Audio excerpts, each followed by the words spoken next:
சித்தாலயா நேயர்களுக்கு வணக்கம். நான் உங்கள் சித்த மருத்துவன் நவீன். இன்றைக்கி நம்ம பார்க்க போகிற டாபிக் என்னென்னு பார்த்தீங்கன்னா பிசிஓடி. பிசிஓடி இன்றைக்கி இருக்க யங்ஸ்டருக்கு ஒரு பெரிய பிரச்சனைன்னு சொல்லலாம். அதாவது பார்த்திங்கன்னா நிறைய பேருக்கு பிசிஓடின்றது காமனாக ஒரு யூஎஸ்ஜி எடுத்தாலே பிசிஓடினா என்ன? நார்மலாக ஃபீமேலுக்கு பீரியட்ஸ்னு ஒரு நிகழ்ச்சி நடக்குது. அதில் அந்த கருமுட்டை சினைப்பையிலேருந்து வெடித்து வெளில வரதான் பீரியட்ஸ்னு சொல்கிறோம். அந்த கருமுட்டை சினைப்பையில் வெடித்து வெளியில் வராமலே இருக்கிறது தான் இந்த பிசிஓடி ப்ராப்ளம். இதை சித்தால என்ன சொல்கிறோன்னா சினைப்பை நீர்க்கட்டி அப்படின்னு சொல்கிறோம். இது எதனாலலாம் ஏற்படுது அப்படின்னு பார்த்தீங்கன்னா ஹார்மோனல் இம்பேலன்ஸ் தான் ஃபஸ்ட் ரீசன். அது என்ன ஹார்மோன்னா ஆண்ட்ரோஜன்ற மேல் ஹார்மோன் ஃபீமேலில் அதிகமாக செக்ரீட் ஆகிறதுனால இந்த பிசிஓடி ப்ராப்ளம் வருது. ஈஸ்ட்ரோஜன் இம்பேலன்ஸ்னாலையும் பிசிஓடி வருது. ரெண்டாவது பார்த்தீங்கன்னா எராக்டிக் ஃபுட்டு, அதாவது junk food, tinned item, packed item இந்த மாதிரி எடுத்துக்கிறதுனால வருது. உடற்பயிற்சி சுத்தமாக யாருமே செய்கிறது கிடையாது. இப்போ இருக்கக்கூடிய ஃபீமேல் யாருமே உடற்பயிற்சின்ற ஒன்றை ஃபாலோ பண்ணுறதே கிடையாது. அது ஒரு மெயின் காரணமாக இருக்குது. உடற்பயிற்சி செய்யாதனாலையும் பிசிஓடி வரலாம். அதாவது இன்சுலின் ரெசிஸ்டன்ட், அதனால் கூட பிசிஓடி வரலாம். தூக்கம் இல்லாமல் இருக்கிறது ஒரு முக்கிய காரணமாக இருக்குது. இன்றைக்கி இருக்கக்கூடிய யங் ஜென்ரேஷன் எல்லோரும் நைட்டு ஃபுல்லாக ஃபோனை வச்சுட்டு ஃபுல்லாக ஃபோன்லேயே இருக்காங்க. தூக்கம் இல்லாதனால பல நோய்கள் வருது. தூக்கம் இல்லாதது பிசிஓடிக்கும் ஒரு காரணமாக இருக்கலாம். பிசிஓடியோட அறிகுறி என்னென்னு பார்த்தீங்கன்னா மந்த் ஆன் மந்த் நடக்கக்கூடிய பீரியட்ஸ் நடக்காமல் தள்ளி போகிறது ஒரு முக்கிய அறிகுறி. அடுத்து பார்த்தீங்கன்னா ஃபேஷியலில் ஹேர் க்ரோத் ஆகும். தென் ஃபேஷியலில் பிளாக் டாட்டு ப்ளஸ் ஹேண்ட்ஸில் பிளாக் டாட் வரதுக்கு சான்சஸ் இருக்குது. அப்புறம் ஒபிசிட்டி, அதாவது ஒபிசிட்டின்றது எங்கே அதிகமாக இருக்குன்னு பார்த்தீங்கன்னா இந்த ரெண்டு சைடு ஹிப்புலையும் சைடில் பெல்லி அதிகமாகும். அப்படி இருந்தால் பிசிஓடியாக இருக்கலாம். பிசிஓடி இருக்கிறதுனால ஹேர் ஃபாலும் இருக்கலாம். அதாவது சைட் பெல்லி இருக்க எல்லாருக்குமே பிசிஓடி இருக்கணும்னு எந்த அவசியமே கிடையாது. பிசிஓடியை நம்ம மருத்துவம் பார்த்து தான் சரி செய்யணுமா, இல்லை மருத்துவம் பார்க்காம சரி செய்ய முடியுமா அப்படின்னு கேட்டிங்கன்னா பிசிஓடிக்கு ஃபஸ்ட்டு நம்ம எடுக்கக்கூடிய சாய்ஸ்னு என்னன்னு பார்த்தீங்கன்னா லைஃப் ஸ்டைல் மாடிஃபிகேஷனும் எக்ஸசைஸும் தான். அதில் ஃபஸ்ட்டு எக்ஸசைஸ்னு பார்த்தீங்கன்னா ஒன்றுமே கிடையாது. முதல்ல நடங்க, ஒரு 30லேருந்து 45 நிமிஷம் நல்லா நடங்க, பிரிஸ்க் வாக்கிங் போங்க. அது இந்த ஹார்மோனல் இம்பேலன்ஸை சரி செய்கிறதுக்கு உங்களுக்கு ரொம்ப யூஸ்ஃபுல்லாக இருக்கும். அடுத்து பார்த்தீங்கன்னா உணவுன்னு வந்துட்டோம்னாலே ஃப்ரைட் ரைஸு, பீஸா, பர்கர் இந்த மாதிரி போகாமல் இந்த மாதிரி ஜங்க் ஃபுட்டை ஃபுல்லாக அவாய்ட் பண்ணிவிட்டு சிறுதானிய உணவுகள், நட்ஸு, ஃபைபர் கண்டென்ட் அதிகமாக இருக்கிறது, லோ கார்ப் ஐட்டம்ஸ். அதாவது ஏன் லோ கார்ப்னு சொல்கிறேன்னா இன்சுலின் ரெசிஸ்டண்ட்டாக இருக்கிறதுனால கூட நமக்கு பிசிஓடி வருதுன்னு நம்ம சொல்லியிருக்கோம். அதனால் லோ கார்ப்ஸ் எடுக்கிறது நான் சொல்கிறேன் உங்களுக்கு. தென் பார்த்திங்கன்னா நீர்ச்சத்து. நார்மலாகவே பார்த்திங்கன்னா நீர் ரொம்ப முக்கியமான தேவை உடலுக்கு. இப்போ இருக்கக்கூடிய வெயில் காலகட்டங்களில் குடிக்கிறத விட இன்னும் ஒரு மடங்கு அதிகமாக குடித்தா தான் தேவையான நீர்ச்சத்து நம்ம உடம்புல கிடைக்கும். அதனால் என்ன சொல்கிறேன்னா குறைஞ்சபட்சம் 2 to 3 லிட்டர்ஸ் வாட்டர் கன்சியூம் பண்ணுறதை கண்டிப்பாக ஃபாலோ பண்ணுங்கள். Low corps and insulin resistant அப்படின்னா என்னன்னு உங்களுக்கு ஒரு சந்தேகம் வந்திருக்கலாம். லோ கார்ப்ஸ்னால் என்ன? வெள்ளையாக இருக்க எதையுமே எடுத்துக்காதீங்க, ஃபுல்லாக கலர்ஃபுல்லாக இருக்க உணவுகளை எடுத்துக்கோங்க. அதுதான் லோ கார்ப்ஸ் ஃபுட்டு. இன்சுலின் ரெசிஸ்டன்ட்னா நம்ம உடம்புல செக்ரீட் ஆகிற இன்சுலின் நம்ம உடம்பு எடுத்துக்கல, அதுதான் இன்சுலின் ரெசிஸ்டன்ட். இதனால தான் பிசிஓடிக்கு அலோபதியில் மெட்ஃபார்மினை கொடுக்குறாங்க. மெட்ஃபார்மின்றது சுகர் டேப்லெட்னு நம்ம எல்லாருக்குமே இயல்பாகவே தெரியும். ஆனால் பிசிஓடி கேஸுக்கு அலோபதியில் ஏன் மெட்ஃபார்மின் கொடுக்குறாங்கன்னா இந்த இன்சுலின் ரெசிஸ்டன்ட் கூட பிசிஓடியை காஸ் பண்ணுது. அதனால தான் மெட்ஃபார்மின் பிசிஓடி கேஸுக்கு அலோபதியில் கொடுக்குறாங்க.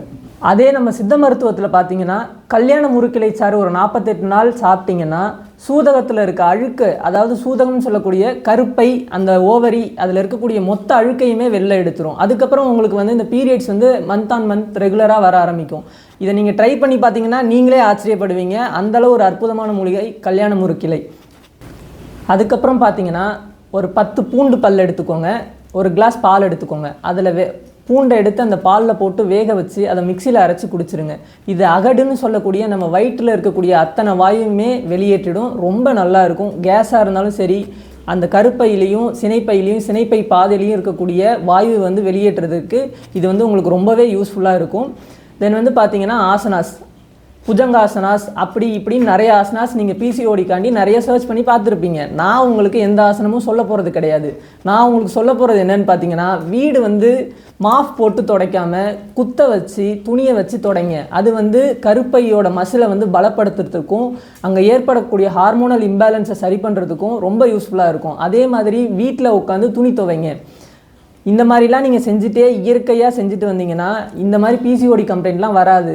முன்னாடி இருந்தவங்களுக்கு யாருக்கு பிசிஓடி இருந்தது?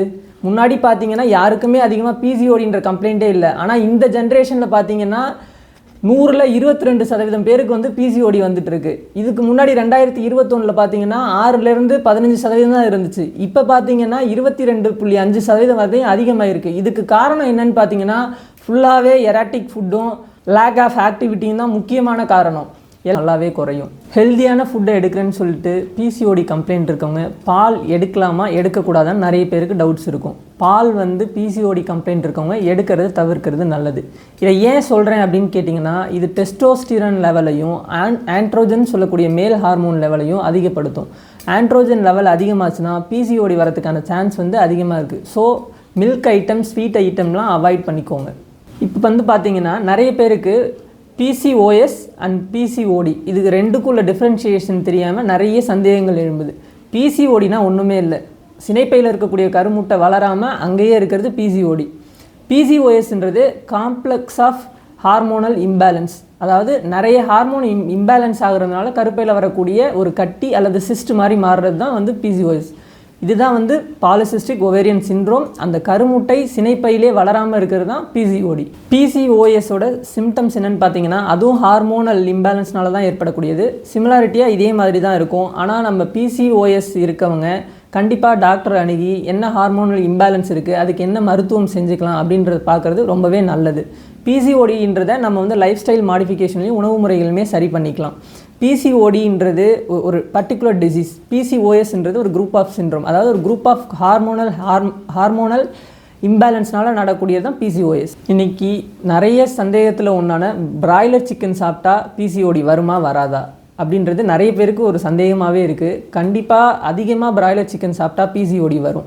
ஏன் இதை நான் சொல்கிறேன்னா அந்த பிராய்லர் சிக்கனுக்கு கொடுக்கக்கூடிய அந்த கோழிக்கறிக்கு என்ன ஃபீட் பண்ணுறாங்கன்னா இந்த ஆன்டிபயாட்டிக் இந்த மாதிரி நிறைய இருக்க ஹார்மோனல் மருந்துகளை தான் வந்து அதுக்கு வந்து இன்ஜெக்ஷனாகவும் ப்ளஸ் வந்து ஃபீடிங்காகவும் கொடுக்குறாங்க.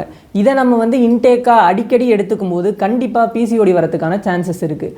அதே மாதிரி பார்த்திங்கன்னா 13 வயசுலேயே பிசிஓடி வருது, ரொம்ப யங் ஏஜ்லேயே வருது, இந்த மாதிரி கம்ப்ளைண்ட்ஸ்லாம் நிறைய சொல்கிறாங்க. 13 வயசில் வர்றது வந்து ஏன்னு கேட்டிங்கன்னா இந்த மாதிரி ஜங்க் ஃபுட்டு தான் மெயின் காரணம். ஜங்க் ஃபுட்டு அதனால் ஹார்மோனல் இம்பேலன்ஸ் ஏற்படுது. அவங்க வந்து ஏஜ் அட்டன் பண்ணுறது சீக்கிரமே நடக்குது. அதை தொடர்ந்து அந்த ஹார்மோனல் இம்பேலன்ஸ் அவ்வளோ சீக்கிரம் வரதுனாலேயே அவங்களுக்கு பிசிஓடி வரதுக்கான சான்சஸும் அதிகமாகவே இருக்குது. பிசிஓடி இருந்தால் குழந்தை பிறக்காதுன்னு ஒரு மித்து இருக்குது. அது வந்து உண்மையாகவே அப்படி கிடையாது. பிசிஓடி இருந்தாலுமே பாலிசிஸ்டிக் ஓவேரியன் டிசீஸ் இருந்தாலும் கூட அவங்களுக்கு மாதவிடாயானது மாதம் மந்த் ஆன் மந்த் கரெக்டாக வருதுன்னா அவங்க வந்து கன்செப்ஷன் ஆகிறதுக்கு நிறையவே சான்ஸ் இருக்குது. பிசிஓடி இருந்து இர்ரெகுலர் மென்ஸ்ட்ரல் சைக்கிள் இருந்தால் மேபி அதை சரி பண்ணதுக்கப்புறம் கண்டிப்பாக அவங்களால கன்செப்ஷன் ஆக முடியும், அவங்களுக்கு குழந்தை பிறக்கும். பிசிஓடி இருக்கிறதுனால குழந்தை பிறக்காது அப்படின்றது ஒரு தவறான கருத்து. அதுக்கடுத்து பிசிஓடியும் கலர்ச்சிக்காயும் அப்படின்னு பார்த்தீங்கன்னா கலர்ச்சிக்காயில் வந்து ருது உண்டாக்கி செய்கை, அதாவது எமனோகாக் ஆக்ஷன் இருக்கிறதுனால கண்டிப்பாக பிசிஓடியை குறைக்கிறதுக்கு கலர்ச்சிக்காயும் சப்போர்ட் பண்ணும். அதில் எந்த விதமான மாற்று கருத்துமே கிடையாது. கலர்ச்சிக்காயில் ருது உண்டாக்கி செய்கை உடையது.